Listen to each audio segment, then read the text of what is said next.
Checklist.io.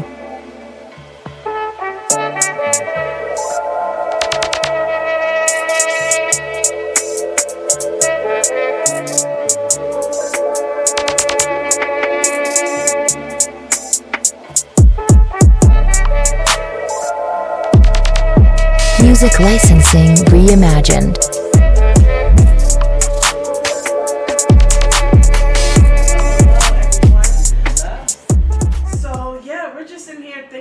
Theme song for this new podcast that we got going on. It's called The Black Political Experience. My name is Leilani Yizar-Reid, and this is Tasha Young. I have gum in my mouth. Tasha Young. Honey, it's okay. who we impressing? Exactly. Not named nobody. But yes, we're here. We came up with this topic called The Black Political Experience because we are both in political spaces. Yes. But we think of politics just to be everyday life. It could just be our culture. It could be our jobs. It could just be the laws, what we consider government. It could be a little bit of everything. Politics is just politicking, right? Conversations.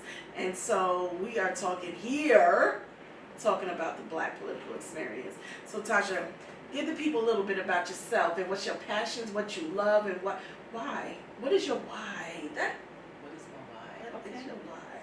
Yeah, so I love humanity. I love myself. And I center the experiences that I have in my own identity as a Black woman for my policy interventions. I teach policy. I study policy.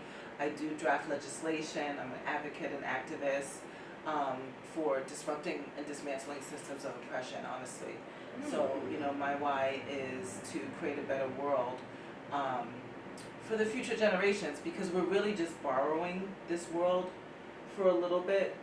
Love that. You know what I'm saying? So borrowing. We're just borrowing the earth. We're borrowing this time. So how can we make sure that they have something substantially good that we leave for them? That's my why.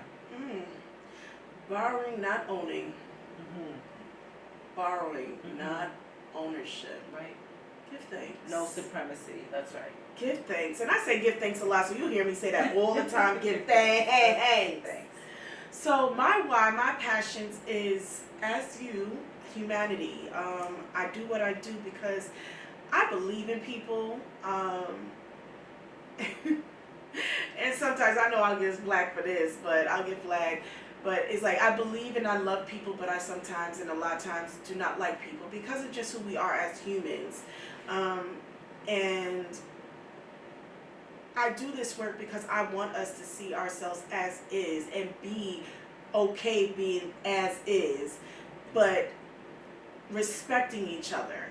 And so all the things that I do is just for humanity. It is, as like Tasha, I identify as a Black woman. I have many cultures that I am associated with that is ingrained with my DNA. But I really believe in my soul's purpose. That is number one. God first, soul's purpose, all wrapped into one.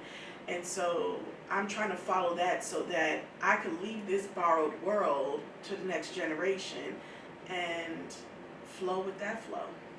Yeah. Right? Yeah. Right. Right. So, why? I mean, I gave a little bit of why as the Black political experience, but talk to me. Mm-hmm. Why did you feel that was an appropriate title? I like talking about the Black political experience because the data shows that, the most single indicator of a negative policy outcome is race. Go into it. Yeah, so if we're looking at data on housing, if we're looking at data on healthcare outcomes, social determinants to health, access to education, quality education, if we look at the data, it shows by race who is afforded the resources out of government, within community the most, and who is not. So all of that has to do with just our experience in day-to-day living. Right. Right? It's just day-to-day It's living. just day-to-day living, how you get your groceries, how, Right. you know, the types of groceries that are being marketed in your communities, the type of stores and access to quality, Right. anything, quality anything, quality anything. food, quality air, Healthcare facilities. quality education, Mhm. healthcare facilities, all of that has to do with race. Yeah, race would be the indicator of who lives where. So when you see, Right. you know, areas that are better resourced, Mm-hmm. that you know, have you know, easier access to whatever it is that they're looking to get out of society, those neighborhoods tend to trend with more white, affluent, and other races, of course, because we have affluence in every race.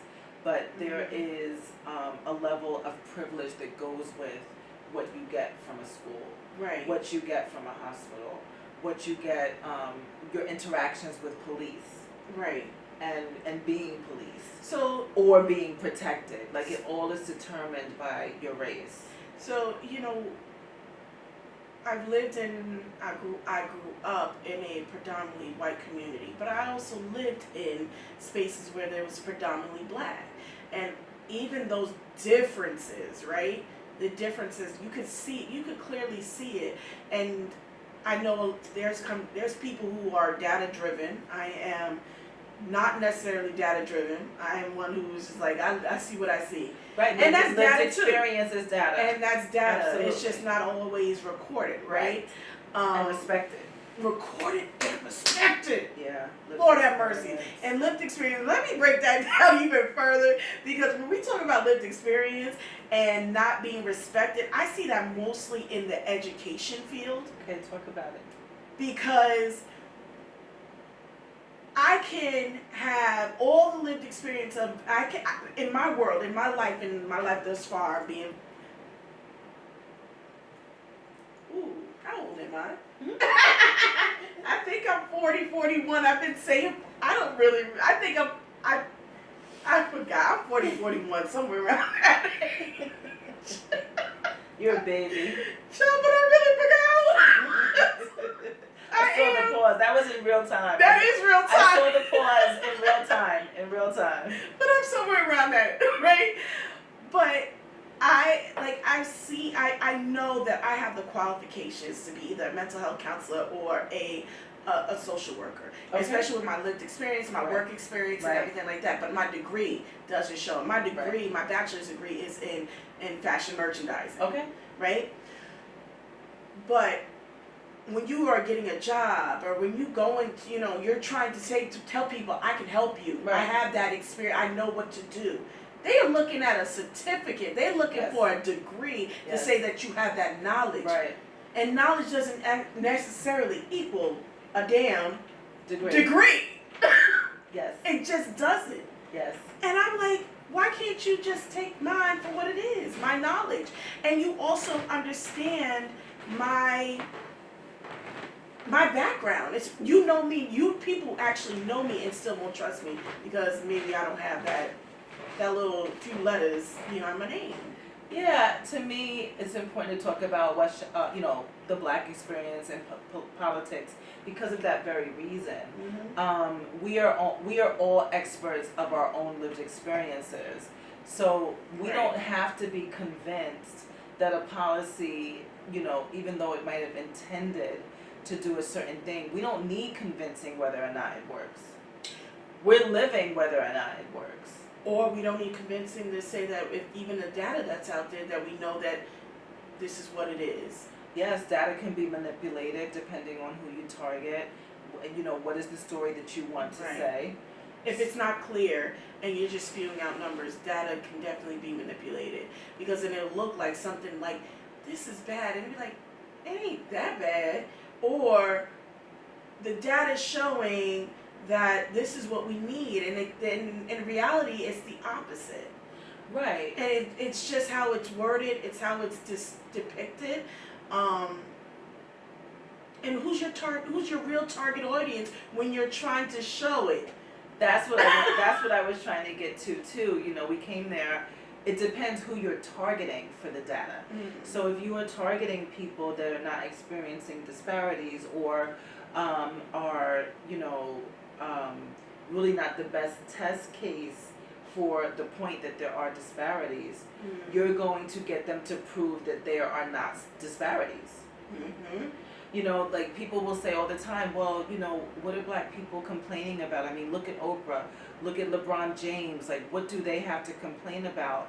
But we realize that there's levels to the amount of racism, and for most black people, new levels, new devils. It's just a different plane in which the devils are operating. And when I say devils, I mean oppressors. Oppressors. And anybody could necessarily be oppressed. Right, that transcends race. Your own people could be the oppressor. The people who don't look like you could be the oppressor. And the people, the people you trust. The people you trust, you know, the you people don't at your trust. country club, you know, things like that. Yeah. Those could be the oppressor. Anytime a person is prohibiting you from accessing what they can access, or whenever a person is stopping you from living your best life, that's an oppressor. Which is why it's so important to talk about the black experience in politics. Ooh, so how does that look? How does the oppressor look in our if we're gonna narrow it down in our political space? And yes. Yeah. What does the oppressor look like in political spaces? And now we're talking about actual politics and government. Yeah. What can that look like? Because it could be a thing and not necessarily a person. Tell me more what you mean about that. Meaning that it could be a policy. Oh yeah. Oh yeah.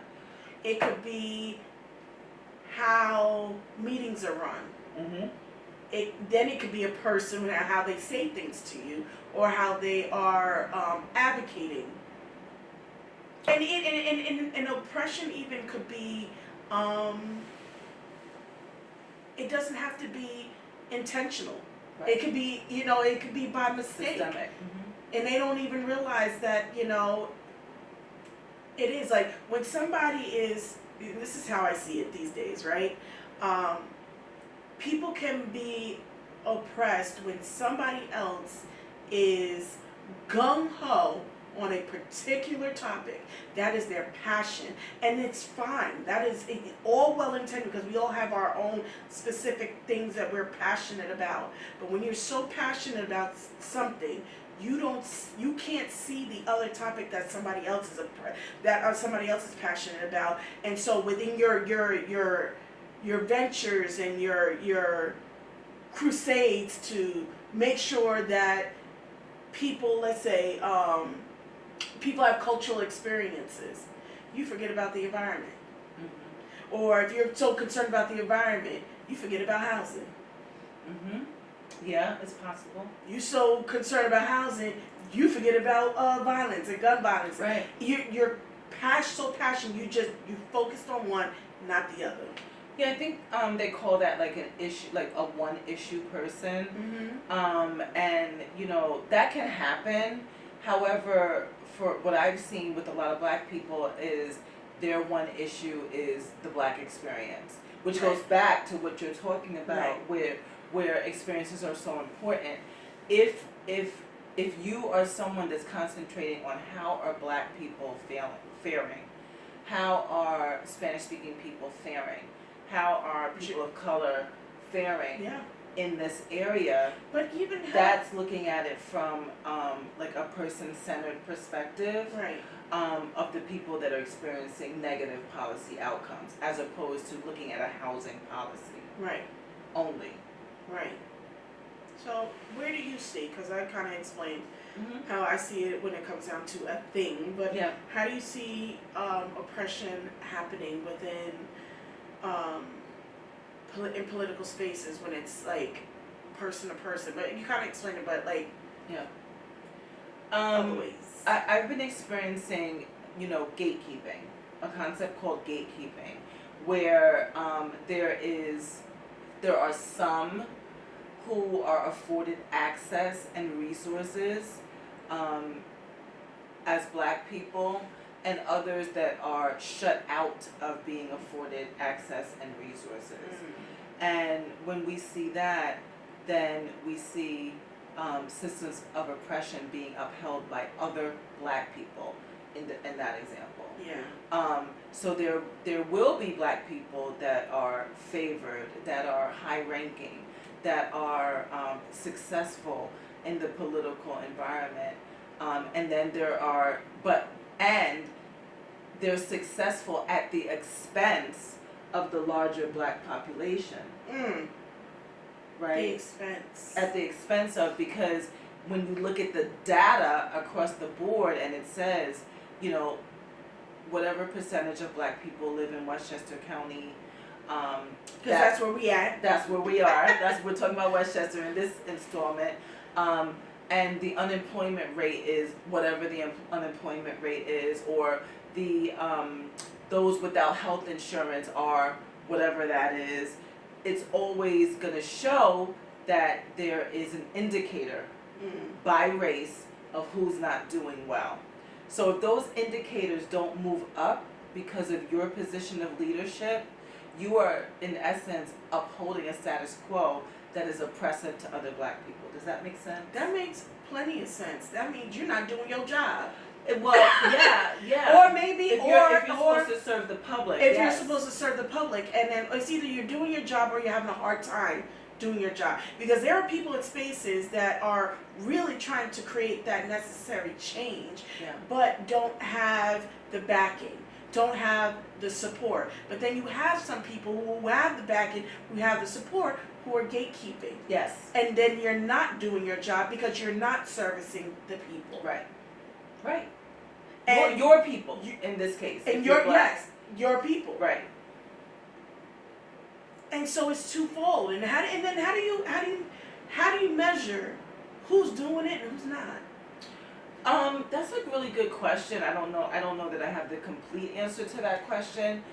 I think I do. Okay. I think and I'm not saying it's like the one answer, but it could be part is we as people who, let's say, I guess they considered lay people who are just residents, right? They're not involved. Yeah, community. So then you can't hold people accountable. The people who are in office or the people who have the power to make that change, you're not holding them accountable because you're not involved to know. So that's how people could slip through the cracks and do whatever they want to do because most people are not involved. Yeah, this is by design. It is by design. So it could be that, or and I say today, I remember from the whole I don't know whose scandal it was. If it was that Will Smith and Chris Rock thing, or maybe it was another one with David Chappelle. But somebody came up with the term willful ignorance. Okay. I've been using it ever since. Willful ignorance. Yeah. That means in this day and time where there's so much access to information, so much, that you're willfully okay with being ignorant to the concerns of your community, willfully being ignorant to what is happening around you, and not being engaged. Yeah, it's a willful ignorance, and it's intentional. To keep the status quo, because you and I, we are agitators, we are disruptors of systems of oppression, and for a lot of people, and it's not so much that they don't want it, they don't believe it can happen. There it is. Yeah. They don't believe. That is, they're cynical. Yes. And it's okay because I also hold space for people who don't believe because of years, decades, centuries almost of not doing the work. The work or believing in the change and believing that it can change, Mm-hmm. or reimagining your life, or saying like, yeah, I ain't gotta do this today. You know, I don't have to be in this space. I don't have to agree just to agree. I ain't gotta do none of this shit. Yeah, I mean, we're in charge. We're in charge of our own autonomy. We're in charge of our own autonomy, and you know, I think sometimes people really lose sight of that, and that's why, you know, they don't get involved in, you know, political processes, or activism, or advocacy, or the political process of electioneering. You know, they don't believe in we the people. Because we the people, did it ever exist?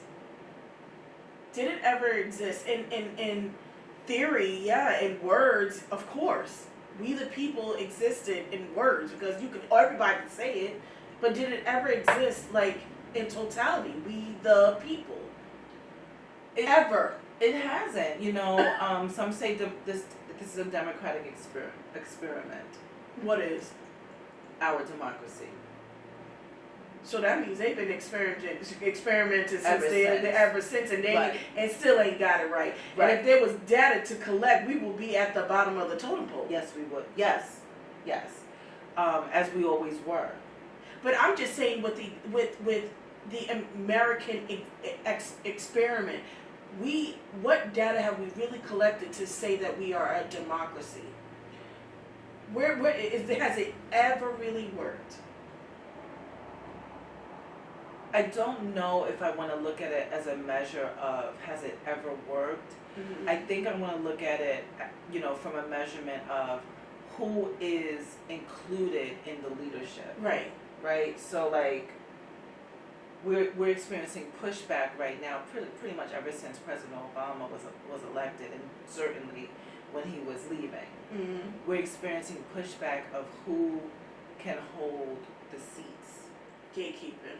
Yeah, it's more gatekeeping. It's more, we do not want the systems to advance to a place where there's more inclusion, which would be we the people. Yes, which would be. Right. So there's this like pushback. And we're not just talking about we the people because we call this podcast the Black Political Experience, but we the people, we are also including every single human being. So that I just want to make sure that's clear. Yeah, when we say we the people, it is we the people. So right. So what you're saying is the people.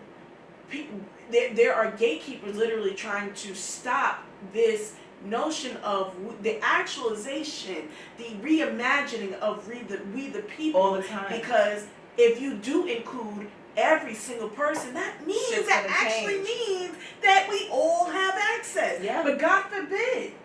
God forbid. Right. It's so disgusting. It is disgusting. You know, until Roe was turned over a couple of years ago, I've never known a place where there was not access to safe and legal abortion. And still, thank God, I still don't, because we're in New York. Mm-hmm. But that could change. That can change, you know. If we were to elect a person like Donald Trump, who is openly, violently against some of our systems. Yeah. So I have an issue. I don't mean to cut you off in the middle of your sentence, Okay. but I got an issue with us just blaming Donald Trump for everything. And that's not me saying I'm a Trumper. That doesn't mean that I support him and his policies and what he believes in and how he moves. But both Democrats and Republicans, so-called progressives, so-called all these people have literally doing a slow death to us. Yeah. And I would say a lot of Democrats too. Yeah, I think so. And how history has taught us, and how people flip-flop, like it's the party thing, it's people. Yeah, but we gotta look at now. Right? Yes. So yes. if this person gets elected, he wants to basically give himself the stage for a dictatorship. Yes. So he has already said he does not believe in our electoral process. You know, that's what Stop the Steal was about. That's what the insurrection was about. He does not believe that women should have any say over their bodies whatsoever. Wrong.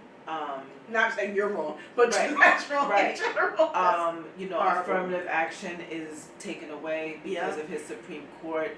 We have very old justices that could be replaced by 2 new ones that he could appoint. Mm-hmm. And then we have a Supreme Court that is 100% almost conservative. Yes. So there's a lot at stake. His presence is trying to bring about the end of the democratic experiment and usher us into a more dictator autocracy. So right now we're in a bit of an oligarchy, which is the corporations running things, which is changing. Which shifting. Can change and is shifting and is changing under a Biden administration. But under a Trump administration, he does not desire for the people to have a voice at all. Right. So it's very different than what we've seen before, because now we really have someone who wants to be our commander-in-chief of our military and the president over our country that does not believe in democracy at all. So this is a turning point for us. I think it's so all that hope to really capture democracy, to be inclusive, to contain our, maintain our freedoms of speech, to maintain any of our freedoms are being threatened. But we don't have freedoms now. Well, this is like an example of freedom. Being able to speak, but then in a sense, this also could be shut down if somebody deems it like, nah, this is targeting me. I feel targeted. Then people could then shut you down based upon a flip of a switch. Right.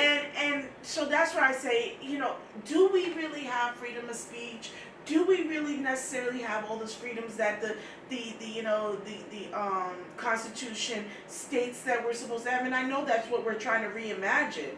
But and if we're going right now, I'm like, I don't necessarily know if we have all those freedoms that we say we have, and not everybody has access to them, because when they do try to,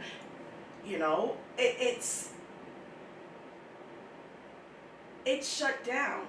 And we can see that with the climate of today's country. Today, especially today, what people are protesting or what they're standing up for on either side. If you say you're pro-Jewish, or you're pro, you could be that and stand up for your culture, stand up for your religion, stand up for yourself for that. Or if you're pro-Palestine and you're pro-Muslim, like, you could stand up for that. But we are literally like, no on either side. Yeah, you just have to get comfortable with the fact that it could be worse. Yeah. Yeah. So it can get worse before it gets better, or it could be worse. Well, we're talking about a Trump presidency. Yeah. And, if you, I guess, the best way to think about it is, if you think it's bad now, elect him. It's going to get way worse. Intensively worse, because he has already shown that he is not a respecter of other people whatsoever. So yeah, we can criticize, that freedom of speech is being challenged on the college campuses, because it is. Mm-hmm. And we can also imagine, those students being gunned down. Yeah. Under a more autocracy type government. We can imagine, schools being even more exclusive, because now we don't have affirmative action. Right. We don't have, but we do have affirmative action for people that are legacy, mm-hmm. and people that are affluent. So I also want to really point out very strongly that we do have affirmative action. It's just not for those that need it. It's for those that already are enjoying power and privilege. Right. And we've seen this before in legislation with the Homesteader Act. when after the slaves were emancipated, there was, first of all, restitution paid to slave owners. That's affirmative action. That is affirmative action. Then there were homesteader laws where the United States gave away land out west to European settlers that were white. But never to the black. Or the Chinese. Or the indigenous or the Chinese. It was everything. Who built the railroads. Then there were another affirmative action process after World War II with the GIs and the development of the suburbs where we live. So these are all affirmative action for white people. Right. Because black people were excluded wherever way they could exclude us. Okay. Policy. Right. If Policy, you have this so job, that's excluded. They, you know, when we don't pay attention to policy, anything could slip through. But what is important is to be able to say, and this is what I have to remind myself a lot of times, even if I made a mistake, or even if there was something that like went through, a policy went through, policies on a local level, you could change it quicker than policies on like even a county or state or federal level. Yeah. It's easier to change it on a local level.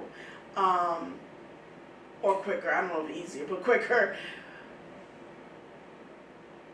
But things could slip through through policy if you're not paying attention to it, right? And little wordings, missing words, not being inclusive is the reason why we have literally fall into this pocket of who has the have and have-nots. Okay. And I am not sure how we can change that when we are when we're not paying attention.